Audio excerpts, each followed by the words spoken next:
ఢిల్లీ హోంశాఖ కార్యాలయంలో గణతంత్ర దినోత్సవ వేడుకలు గ్రాండ్ గా జరిగాయి. హోంశాఖ మంత్రి రాజ్నాథ్ సింగ్ జాతీయ జెండాను ఆవిష్కరించారు.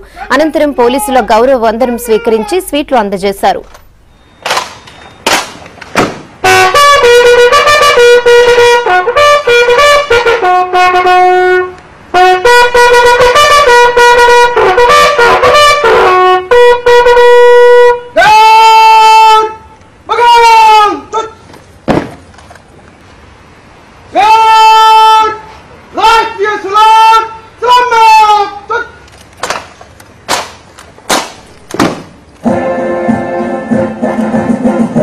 जन मन अधिनायक जय